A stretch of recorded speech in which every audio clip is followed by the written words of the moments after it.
Today's episode is brought to you by Belmont Village. By serving residents with an uncompromising program of architecture, hospitality, and care, Belmont Village is the top senior living developer and operator in the nation's largest cities. To learn more, visit belmontvillage.com.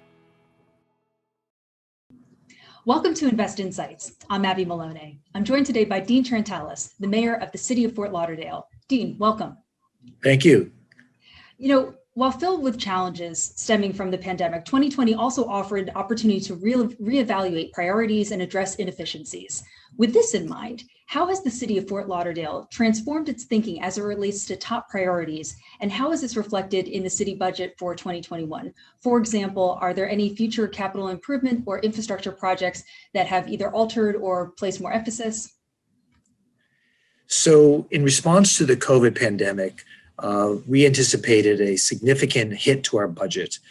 We tried to calculate the amount of income that we'd be losing, and we adjusted our budget accordingly as the months proceeded. Fortunately, those projections were far too conservative, and in fact, we did not suffer the same amount of economic impact as we had originally anticipated. Nonetheless, we did put off some capital improvement projects that were tied into our budget. However, our other projects, such as our infrastructure construction project with sewer, water treatment, stormwater, all that moved forward aggressively. In fact, it was the COVID pandemic allowed us to proceed at a faster pace because all the other variables that normally would interfere with progress on a construction project like this were not interfering with this project. We were also able to move forward with our parks bond. We had last year, the community voted $200 million to buy new open space, to rehabilitate existing parks and recreation facilities, and that proceeded without any interruption. Moreover, the community passed a $100 million police bond to build a new police station. That too moved forward without any interruption. So the great thing is that a lot of our projects, a lot of our infrastructure projects have not been interfered with as a result of COVID. And at the same time, it kept people employed. It kept the community running safely and efficiently. And many of the efficiencies that we thought we would find ourselves confounded by this pandemic, in fact, did not materialize. We were able to, we were able to at least go through our budget and see where we could, trim any fat. And to that extent, we were able to cut down our budget somewhat. But the reality is that our income was pretty much maintained. And so we were able to keep the level of service in our community that our community expected from us. When we spoke to you for our Invest Greater Fort Lauderdale report, you made a comment that we realized through this pandemic that there needs to be a balance between saving people's lives and protecting livelihoods.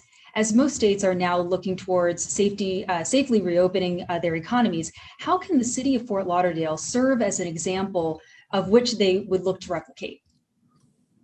So as this pandemic made its way through our community, we've never experienced something like this before. No community, no city, no state has ever figured out how best to address the challenges of a pandemic. We were looking to the national leadership, we were looking to state leadership, we were looking even to our county leadership to kind of give us some direction on how we are to proceed. Unfortunately, we got inconsistent messages from the top down. And so we had to proceed on our own way, do the best we could to try to keep people safe, try to ensure that the spread of this pandemic did not make its way through our community, and at the same time, try to get people back on their feet. When the federal money started to dry up and we saw that the economy was going to take a trip south, we did not want to see any of that happen in our city. So we, working with the governor's office and working with the county, we were able to come up with certain protocols that allowed some of our businesses to open up, especially in our hospitality field. Florida, especially Fort Lauderdale, is dependent upon hospitality industry. And so we were able to reopen our restaurants, our bars, and other forms of recreation, our hotels. And while there's been inconsistent patronage in all these different types of businesses, it was people were able to get back to work. People were able to start to put food on their table, feed their families, and we're not there yet, but we are slowly making our way towards some level of normalcy. And the only concern that I have is that people see that attempt to return to some level of normalcy has now turned into complacency. And that is the biggest fear that I have, that complacency is going to cause us to dip into that realm of no return, where the pandemic once again spreads throughout the community. And that would be a danger we're trying to avoid. So we're hoping that people will continue with the safe practices, putting masks on and distancing from one another, and just keeping safe. And that's a personal responsibility. And that's the emphasis that we are trying to spread throughout our community. How is the City of Fort Lauderdale implementing technology to further transform and strengthen its residents' relationship with the local governance?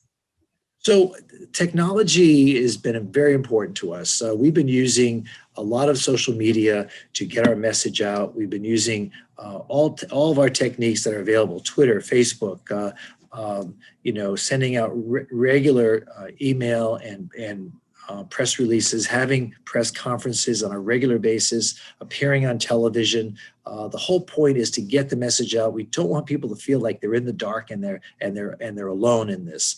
We are together in trying to overcome the challenges of COVID-19, and government must be there to partner and to assist with the people, each and every person in our community, to make sure that they're going to be safe and that we can get them back on their feet if that opportunity presents itself. So that's what we've done, and we've worked with our county, we've worked with our state officials, and we hope to think that someday soon this will be a success, as we hope to see the end of this virus. What are the more recent tax and financial incentives that the City of Fort Lauderdale has implemented to further transform and strengthen the economic base of the city? And how will this allow the city to maintain resilience in the case of another economic crisis? What we've done is we've taken advantage of the federal programs that have been given to us in terms of trying to subsidize businesses with short-term grants and loans. This has been very, very helpful in our community.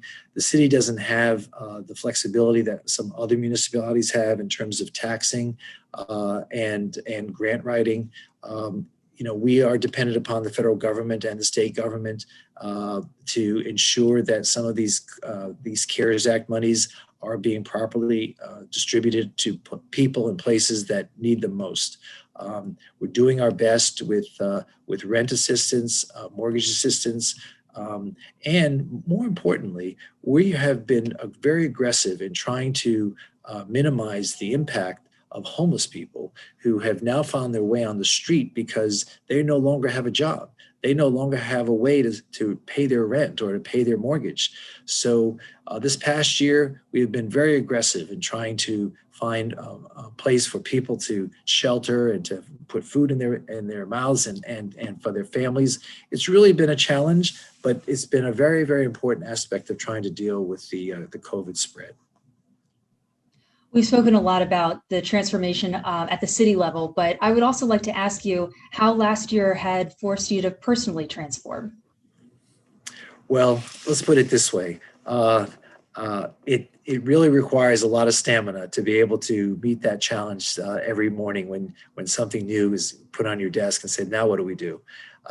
It's okay. I mean, we have a great team here at City Hall.